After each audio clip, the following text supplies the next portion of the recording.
Olá, você que assiste o Clique TV, aqui no nosso portal de notícias Clique PB. Nós recebemos hoje a delegada Maisa Félix, ela que é coordenadora das Delegacias da Mulher no estado da Paraíba, e também a doutora Renata, que é da Subcoordenadoria em João Pessoa. A gente vai falar sobre violência contra a mulher. Os números são assustadores, mas a gente tem informação de que eles têm diminuído ao longo dos últimos meses.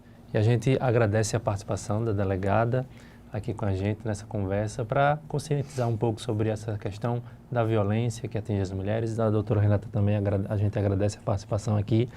E para começar essa conversa, a gente queria entender os casos, como é que estão os números? Eles têm aumentado, eles têm se mantido estáveis, reduzido? Como é que está essa situação?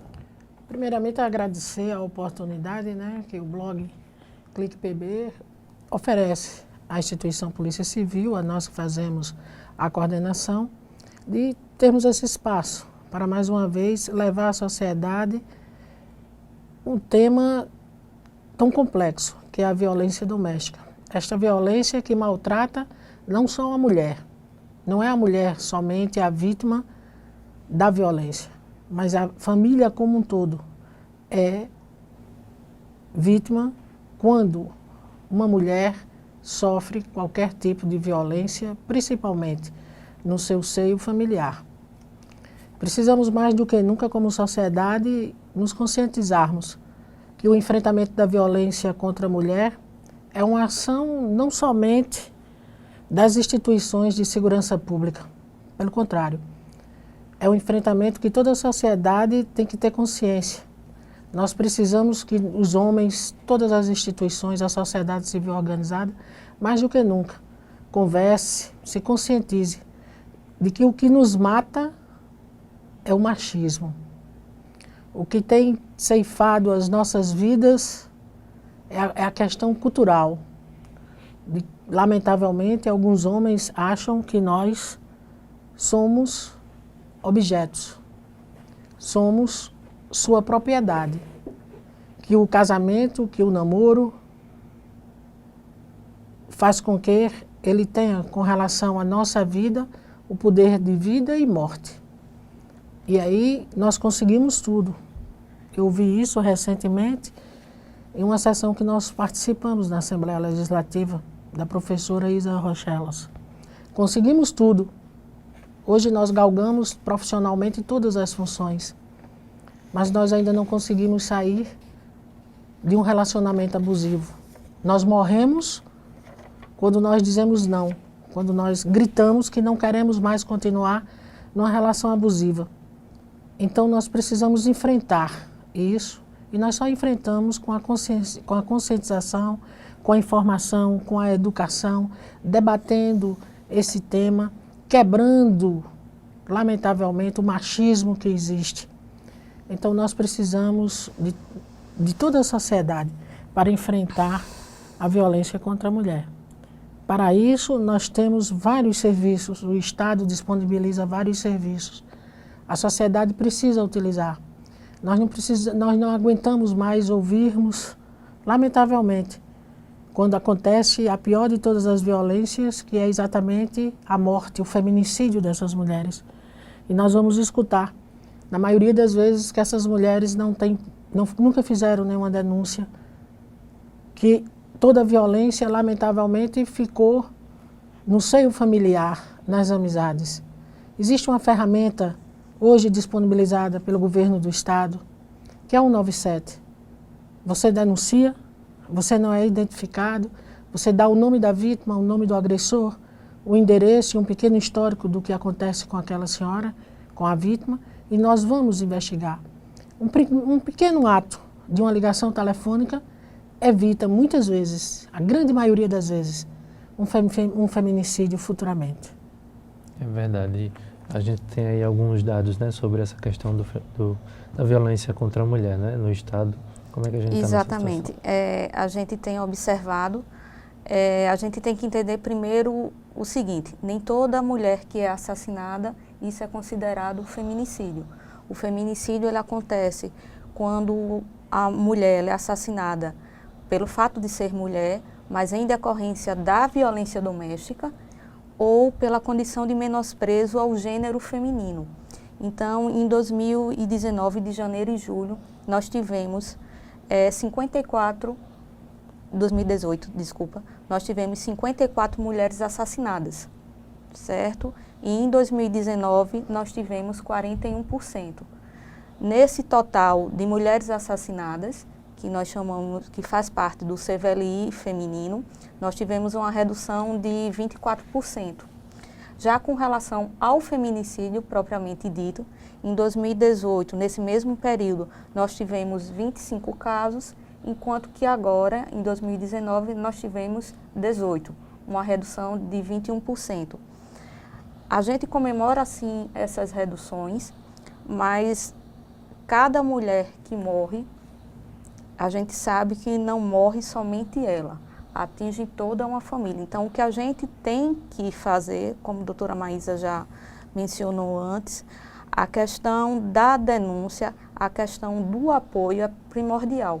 Porque quando a gente vai escutar pela imprensa, ou ver na televisão, ou onde for, todo mundo diz, mas ela sempre sofreu violência.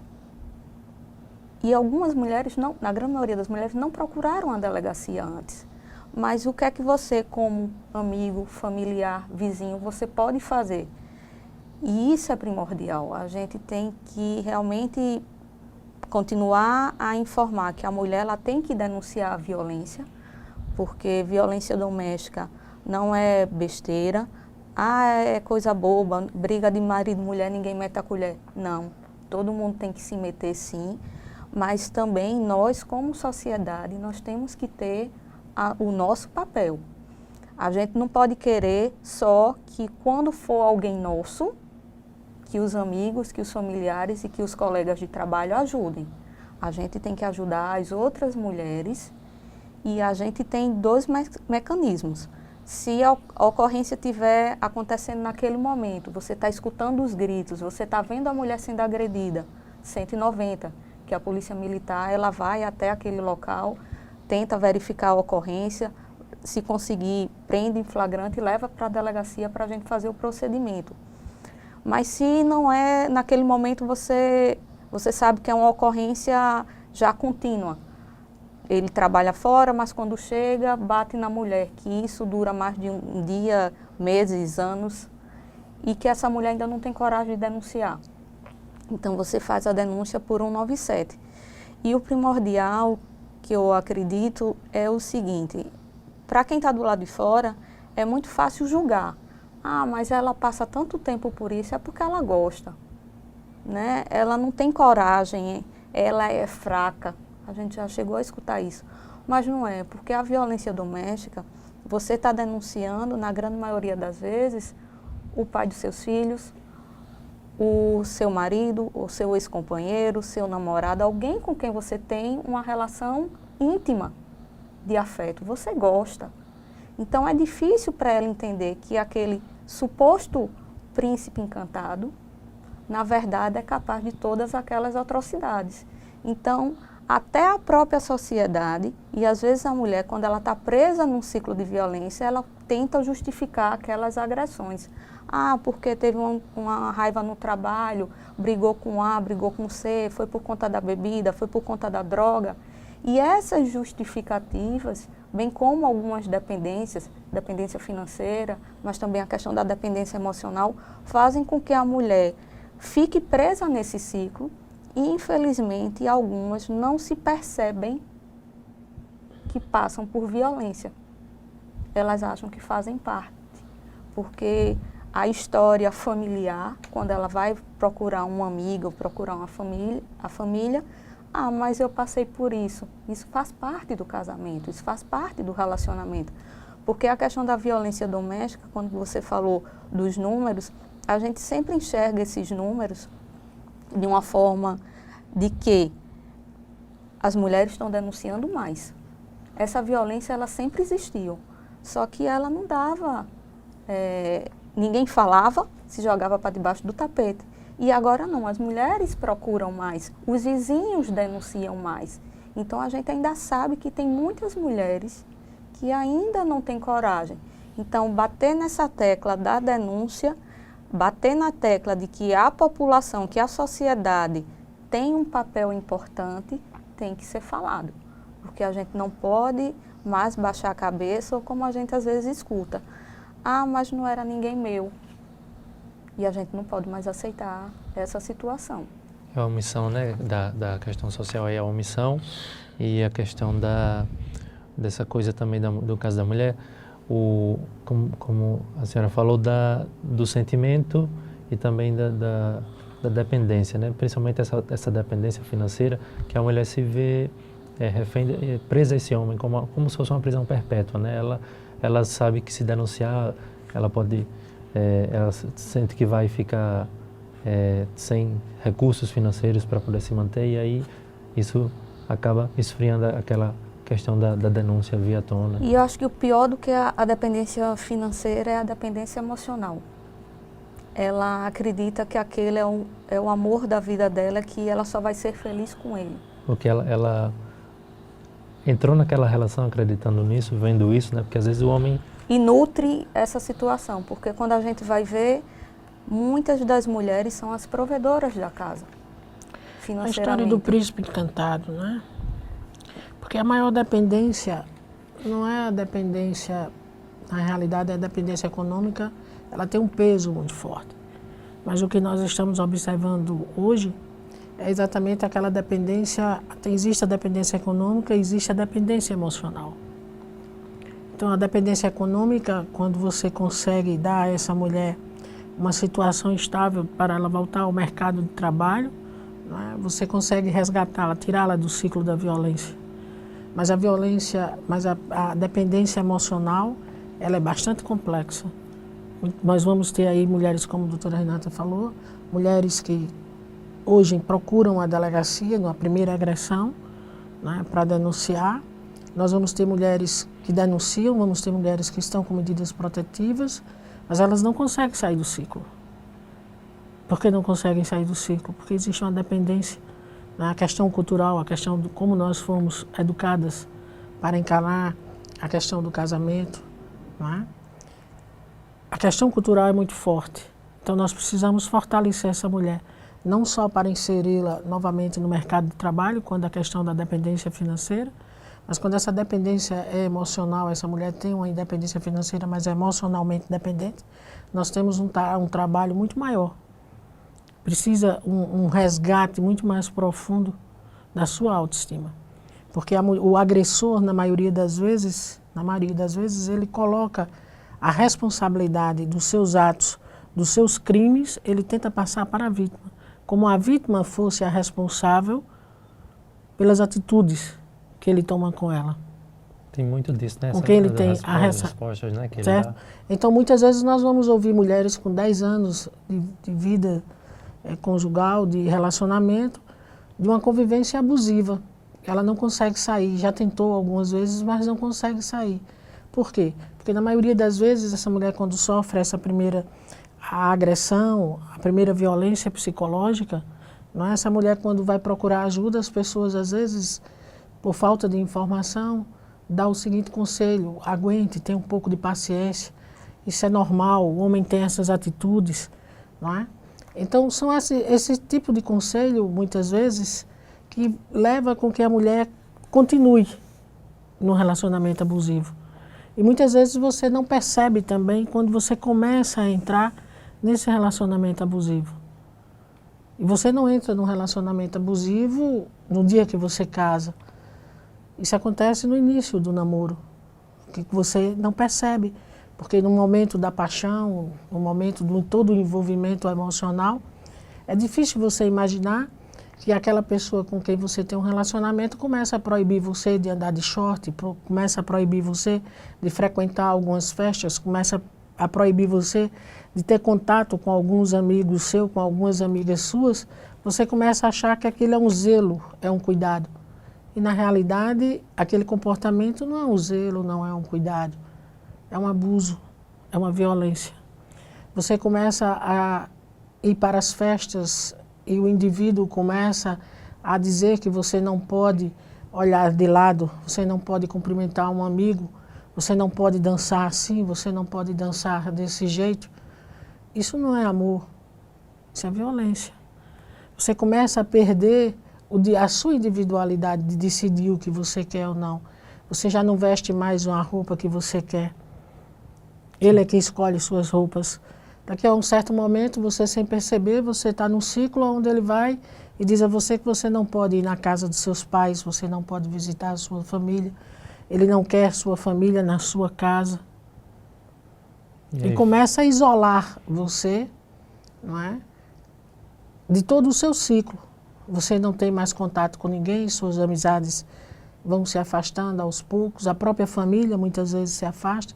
Você não diz com vergonha o que está acontecendo, mas você precisa conversar, você precisa procurar alguém. Se você não quer, no primeiro momento, procurar uma delegacia de polícia, ou DEAN especializado, ou qualquer delegacia, você pode procurar. Qualquer polícia, você precisa pedir ajuda. Você vai ao CREAS, CRAS, você procura a Secretaria da Mulher e da Diversidade Humana, você procura o Centro de Referência Municipal ou Estadual, você procura o Ministério Público, você procura a coordenação do Poder Judiciário da Violência Doméstica, você procura uma amiga, mas você precisa relatar o que você passa. Você não pode ficar calada com relação à violência que você sofre. É preciso ter essa conscientização. Nós temos números alarmantes? Eu digo que não. Nós ainda não temos a verdade no papel de todas as mulheres que sofrem violência. Porque nem todas as mulheres que sofrem violência denunciaram até o presente momento. Então esses números que nós temos, nós ainda vamos ter muito mais. Porque tem muitas mulheres que ainda sofrem caladas, que ainda são humilhadas e não denunciaram. Não tiveram ainda esse fortalecimento emocional de denunciar, de pedir ajuda. São os números ocultos, né? São os números ocultos. Nós melhoramos, avançamos muito. A Lei Maria da Penha, ela traz esse fortalecimento. A Lei Maria da Penha traz o Estado presente, dizendo assim, chegamos. E foi uma luta árdua, né? Foi uma luta árdua. Que uma mulher nós precisamos dizer isso. Para que nós tivéssemos a Lei Maria da Penha, nós vamos ter todo um histórico. E aí nós precisamos dizer, os movimentos sociais, o movimento feminista é importantíssimo, não é? Para os avanços que nós tivemos. O Estado da Paraíba, hoje, nós trabalhamos a segurança pública, ela trabalha com todas as secretarias. Foi uma decisão de governo, não é? Nós, a Secretaria de Segurança Pública, a determinação do nosso secretário, doutor Jean, delegado-geral, né, já cumprindo a determinação do governador João Azevedo, é exatamente isso, aprofundarmos ainda mais, avançarmos ainda mais no conjunto de ações integradas com todas as secretarias. Então, o carro-chefe nosso, com quem nós trabalhamos integrados, na Secretaria da Mulher e da Diversidade Humana, aí nós vamos Secretaria da Educação, Secretaria de Saúde, os movimentos sociais. Nós temos um trabalho, o projeto Paraíba Unida pela Paz, nós temos dentro do projeto Paraíba Unida pela Paz, Mulher Protegida. E aí nós temos um trabalho de prevenção. Essa prevenção ela é desenvolvida com trabalhos nas periferias, na sociedade civil organizada, nas universidades, nas indústrias. Nós vamos levando, não é, a educação, a informação, os debates, né? Nós realizamos panfletagens em todas, na integração, nas praças, entregando os nossos panfletos que a Secretaria de Segurança Pública nos disponibilizou, e aqui está, né? Informando a Lei Maria da Penha, dizendo os endereços, os serviços que nós temos. Aí nós vamos só? Não. Nós vamos com a Secretaria da Mulher, nós vamos com o Poder Judiciário, nós vamos com o Ministério Público. Nós desenvolvemos este ano, o Carnaval, nossa primeira ação, a rede estadual, a REANCAV, não é? Nós fizemos um trabalho em rede com todas as instituições e fomos para o Carnaval, para a rua, colocamos o bloco na rua, né, com relação à importunação sexual, com relação à violência contra a mulher. E aí foram todas as instituições, promotoras, juízas, no tete a tete, no contato pessoal com o povo na rua. nós não encontramos um panfleto nosso jogado no chão. Quem pega o panfleto, lê, tem interesse, porque todos nós, de uma maneira ou de outra, temos conhecimento de uma mulher que sofreu violência, ou nós mesmos, em algum momento da nossa vida, nós sofremos uma violência. Então, esse trabalho, nós fizemos um trabalho e realizamos esse trabalho com as construtoras, com o Sindicato da Construção Civil.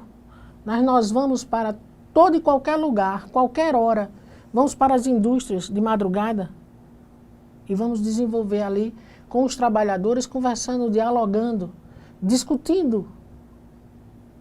Não é? Temos a Secretaria de Segurança Pública com os nossos profissionais.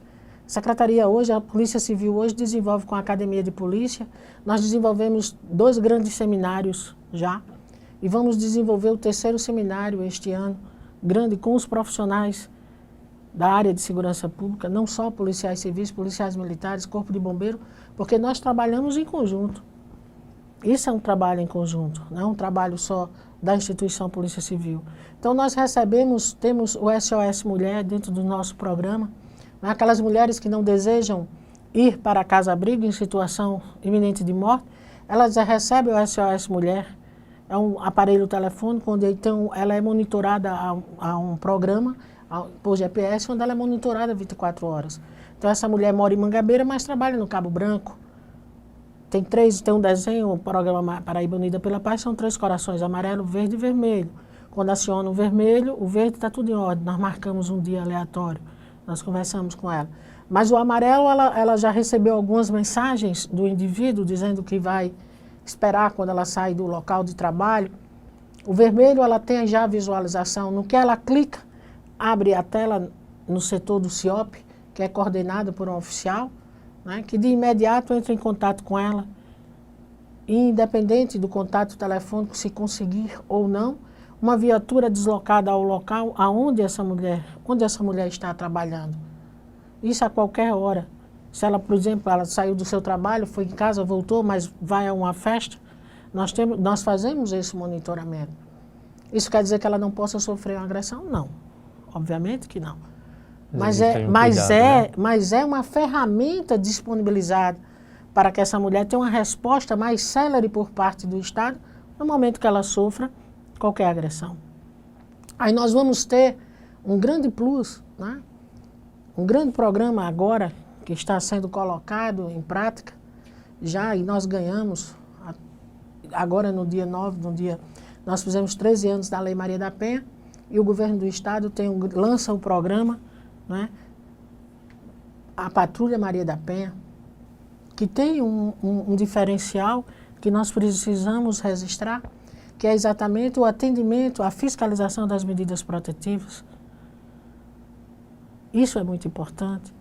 Então nós colocamos, quando essa mulher é ouvida na delegacia, nós colocamos para ela os serviços que nós disponibilizamos, e ela vai conhecer, se ela assim aceitar, isso aí fica a critério dela, no momento da entrevista dela no programa, mas já no momento em que ela vai à delegacia, nós não vamos esperar pelo deferimento ou não da medida protetiva, mas nós já colocamos essa mulher a serviço dela, não é? A patrulha.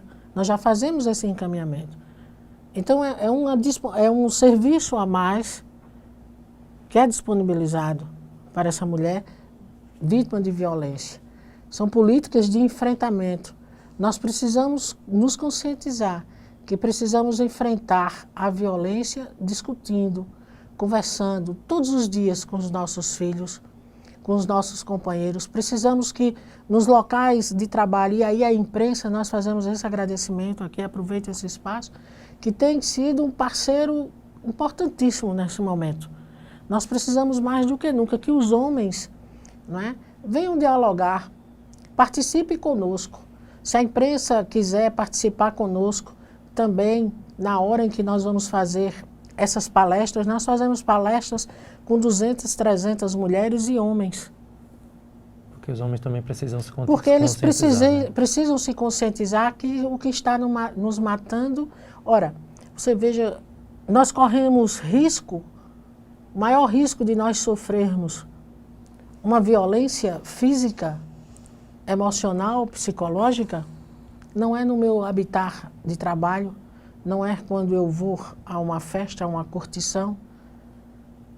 Eu sou morta, eu apanho, eu sou humilhada dentro, no interior do local onde eu deveria ter a maior proteção, é na minha casa.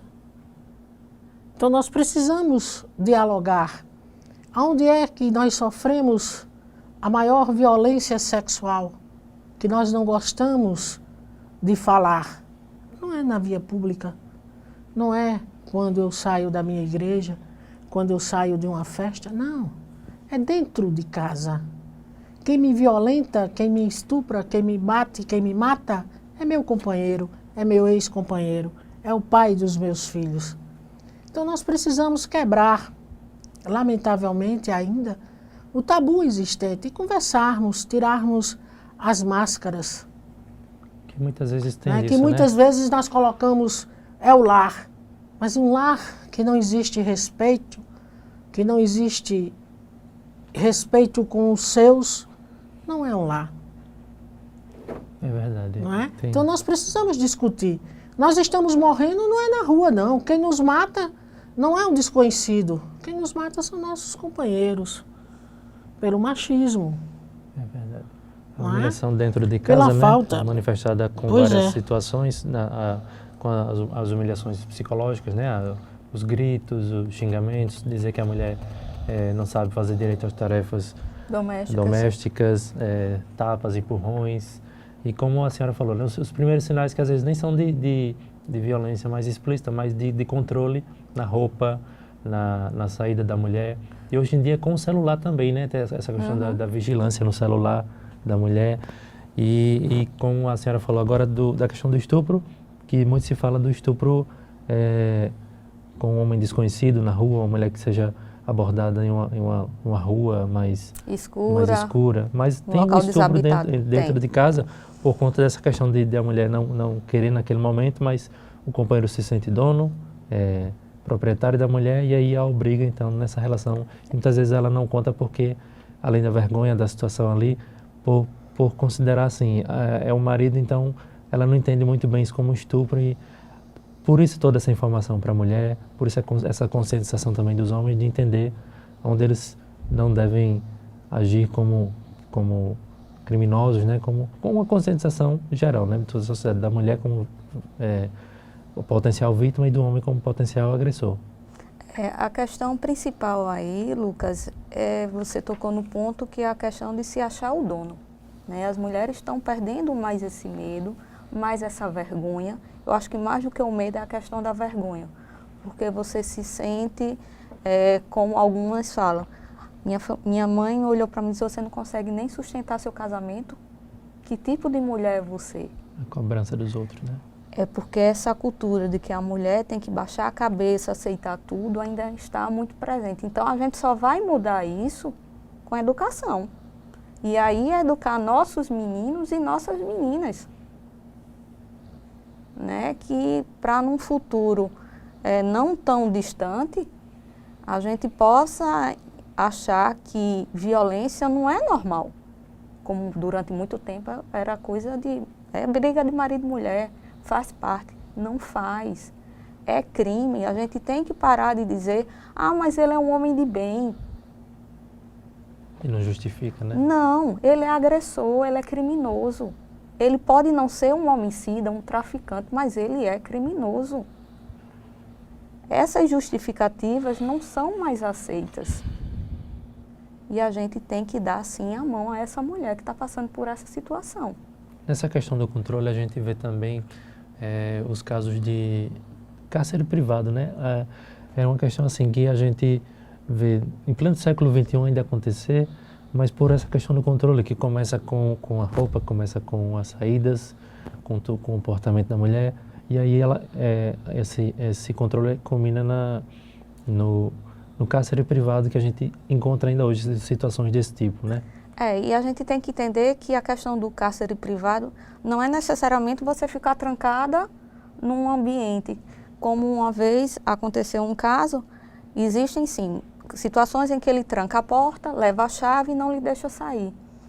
Mas teve um caso, já faz um tempo, em que o cárcere privado que ela sofria ainda era mais grave, porque ele não deixava nenhuma roupa. Ele deixava as portas abertas, mas tirava todas as roupas daquela mulher para ela não sair na rua.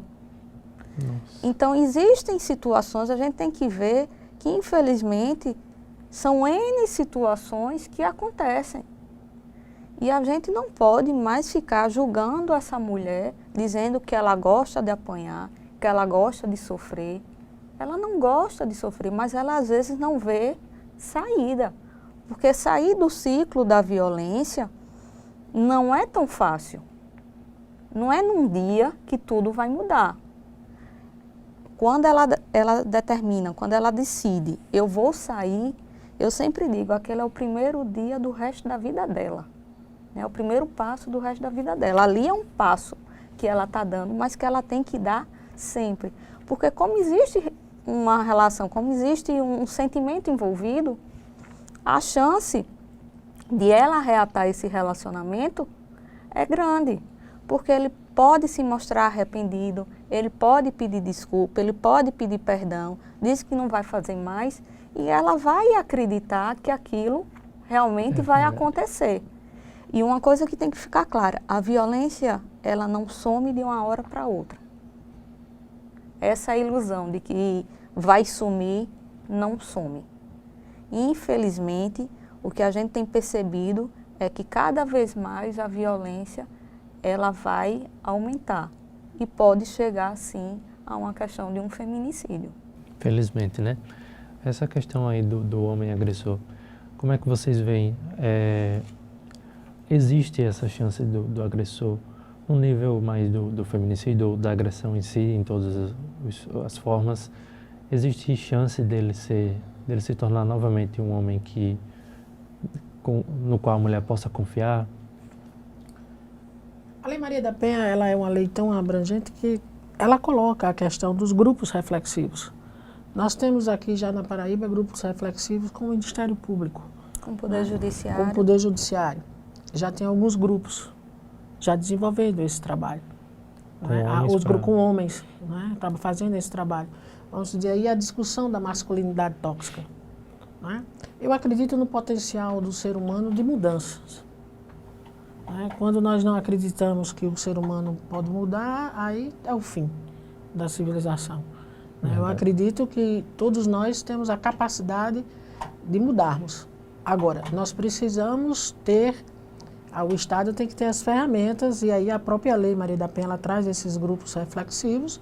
Agora, a mulher que sofre violência, essa mulher que tem uma convivência de violência, que ela denuncia, no momento em que ela denuncia, nós temos que dar àquela mulher a proteção e dizer claramente a ela que ela sofre um risco, que sua vida corre um risco iminente de morte, que ela não pode naquele momento, naquelas circunstâncias, confiar no seu companheiro ou ex-companheiro que a todo momento deseja tirar a sua vida, ceifar a sua vida. Então você tem que ter algumas precauções. O instinto de sobrevivência tem que falar mais alto aí. Então você tem que se resguardar.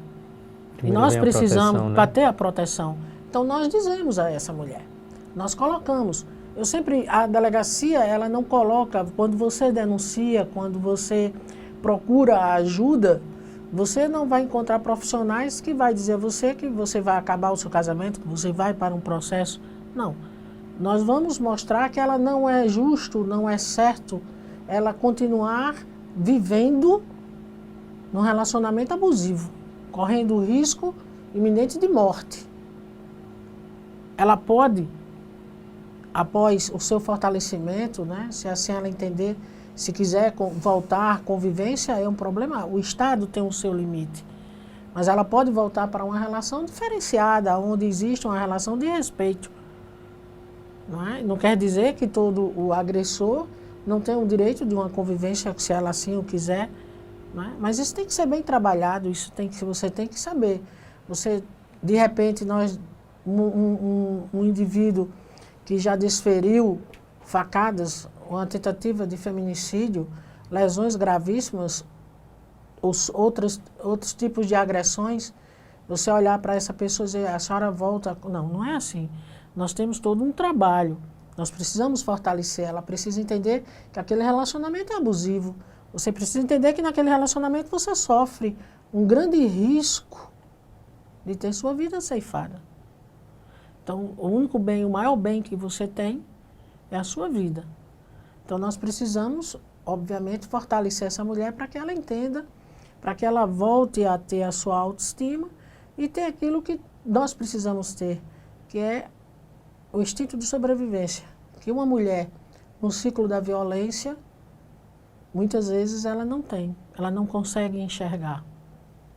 Nessa questão das denúncias e tudo mais, quais as justificativas que os homens denunciados dão, que vocês assim podem citar para a gente alguns exemplos mais absurdos, mais A justificativa é exatamente a presença do machismo de uma maneira latente, gritante. Por que eu estou aqui na delegacia, doutora? Eu tive uma discussão com uma mulher e desferi uns 2 tapas. Por que eu estou aqui? Eu sou um trabalhador. Porque eu briguei e bati. Ela é minha mulher. Ela é minha mulher. Então, colocar uma culpa, ela estava errada. Ela estava errada, ela estava janta na casa da vizinha conversando, onde ela devia estar preparando o meu jantar. Eu cheguei e o almoço estava péssimo, a cozinha estava cheia de louça, os meninos estavam sem tomar banho. Eu fui falar, ela não gostou, eu perdi a paciência e bati, mas eu bati na minha mulher. O que é que os vizinhos têm a ver com isso? Ou a questão do atrevimento, né? Ela o foi atrevida. Ela foi atrevida, ela falou, ela respondeu. Como se ela tivesse que ter um nível de... O nível do machismo, da posse, ela é tão alto, ele é tão gritante, ele é tão aviltante, que alguns homens agridem as suas companheiras e após a agressão, eles fazem questão de marcar. O que é que nós marcamos? Gado, um objeto. Nós colocamos geralmente as nossas iniciais. Então, além da agressão física, psicológica, após a agressão física, eles marcam essa mulher com a inicial do seu nome. Então, nós temos vários casos. Vários casos de mulheres marcadas Sim, mesmo pelo nome. Eles fazem com a inicial, com um objeto a inicial. Por exemplo, eu vou dar um nome, T, né? Tiago. Né? Então, faz lá o T nas costas. Nossa. Né? Então, isso aí é a maior expressão da dominação, do machismo, do homem achar que tem um poder de vida e morte sobre sua companheira. E que sua companheira ou ex-companheira é objeto de posse, é propriedade dele. Para isso, ele marca. Aí, nessa questão do atendimento à mulher, a gente pode, então, fazer um resumo agora sobre os canais, né, de atendimento. São 14 delegacias no estado, né? E tem os programas que a senhora até falou do Nós contamos patrulha, hoje com 14 delegacias do estado, no estado da Paraíba, do litoral ao sertão, do Curimataú ao Cariri. Nós temos delegacias especializadas nas cidades polos, que dão exatamente a orientação em toda a região. Além da coordenação, nós temos 3 subcoordenações. Na primeira superintendência, que abrange a área litorânea, nós vamos para a segunda superintendência, que vai exatamente pegar o Piemonte da Borborema, atingindo até o Cariri e o Curimataú. E vamos para a terceira subcoordenação, que é exatamente em Patos, que atende todo o grande sertão, todo o sertão. Então, em todas as áreas, nós temos políticas voltadas à interiorização das nossas políticas, das delegacias, e em qualquer delegacia de polícia civil, a mulher que sofre violência, se você tiver conhecimento, denuncie com o 197. Nós temos essas ferramentas. Em qualquer delegacia, ela será atendida.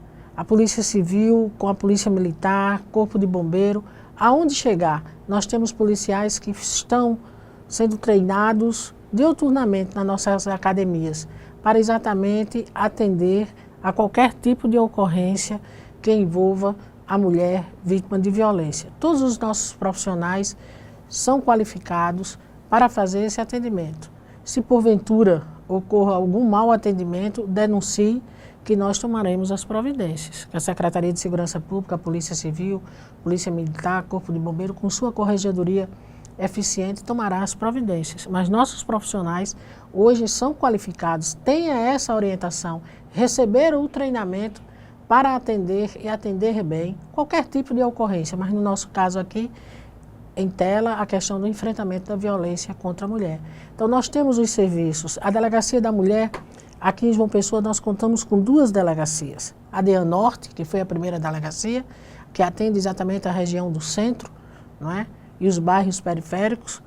Nós temos a delegacia DEAN Sul, que se instalou ali na Central de Polícia, não é? Que pega a região sul daqui da capital. Nós atendemos 24 horas a Delegacia da Mulher. A DEAN Sul ela é aberta 24 horas. A partir das 18 horas, nós atendemos todas as ocorrências da região metropolitana, Cabedelo, Bahia e Santa Rita.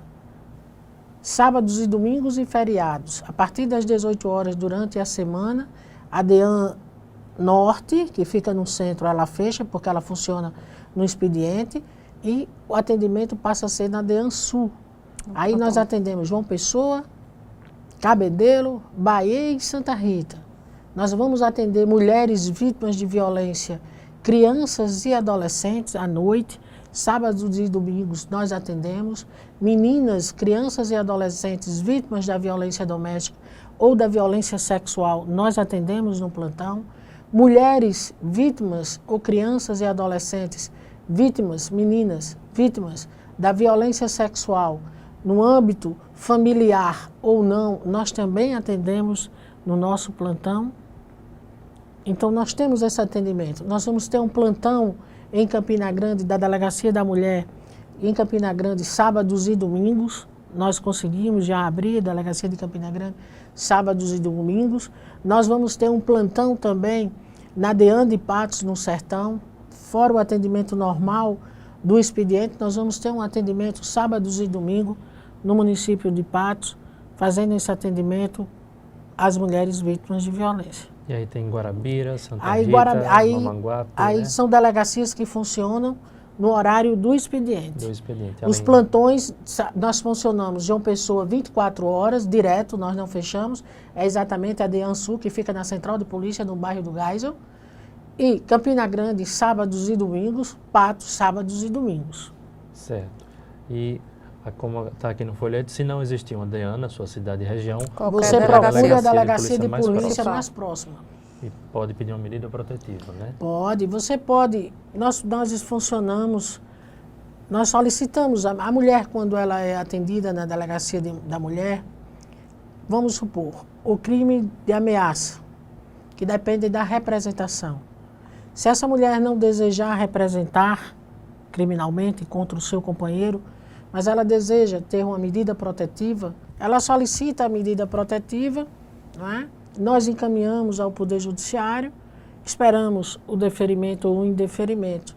Então, ela pode solicitar as medidas protetivas, representando, no caso dos crimes de ameaça, questão de injúria, difamação, certo? Ela só não pode solicitar a medida protetiva sem a instauração de inquéritos nos casos de ação pública incondicionada, nos casos de vias de fato, lesão corporal, perturbação, certo? Então aí nós temos que instaurar o inquérito policial. Mas nos casos do crime de ameaça, se ela não quiser instaurar o procedimento, representar criminalmente contra o seu companheiro, nós solicitamos também a medida protetiva sem a instauração do inquérito, nestes casos. Mas na maioria dos casos, as mulheres que denunciam, que procuram, elas solicitam também, elas fazem a representação criminal. A gente tem que analisar, cada caso é um caso, né? Então, às vezes, a priori, ela, quando vai relatar, ela só fala da ameaça, mas no decorrer ela relata que sofreu um empurrão, porque a gente também tem que entender que na grande maioria, na maioria das pessoas, acreditam que só é agressão física aquela que deixa uma marca ou que sangra. Mas a gente tem agressão física que não deixa marca. O puxão de cabelo, o empurrão, um beliscão. E quando ela relata que sofreu qualquer tipo de agressão física, ficando ou não marca, tem que ser instaurado o processo criminal, que é o inquérito policial. Então, a gente tem esse cuidado de quando vai ouvir essa mulher, deixá-la muito à vontade para ela relatar, para a gente ver realmente qual o caso que ela está relatando. Porque às vezes ela chega e diz, não, foi só uma ameaça. Mas quando a gente começa a ouvi-la, teve ameaça, aquela ameaça já dura 6 meses. Além da ameaça, existem aqueles xingamentos contínuos. Então, além da ameaça, da injúria, a gente percebe a questão da perturbação e às vezes até uma via de fato, que é essa agressão física que não deixa marca. E uma coisa interessante, eu atendi uma vez uma senhora que era a 5ª vez que, quando ela foi me relatar, que o agressor tinha quebrado o celular dela. Nossa. E ela disse, não, ele sempre quebra. Eu disse, mas isso é crime. Ela disse, é. Eu pensei que era só bater. Tá vendo aí? Então, essa falsa ideia de que a agressão é só bater ainda está muito presente, né? Eu acho que cada vez mais a gente tem, sim, que informar, orientar tanto as mulheres quanto os homens, né? Que a gente sabe que quando a gente fala da Lei Maria da Penha, muitos homens viram a cara, não gostam porque acham que a gente está querendo acabar os relacionamentos, mas a gente tem que entender que a Lei Maria da Penha ela é para agressores. Graças a Deus, nem todo homem é agressor. Nós temos, sim, muitos parceiros que, quando vem uma mulher sendo agredida, e aí irmãos, tios, amigos de trabalho, vizinhos, colegas, que quando vem uma mulher serem agredida, vão ajudá-la.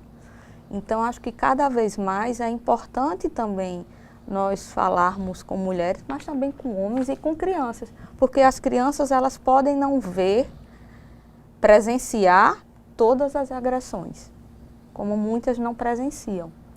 Mas elas percebem, né? Porque ela vê a mãe triste, como uma criança de 3 anos que olhou para a mãe e disse, eu estou fazendo alguma coisa de errado, porque a senhora não sorri mais.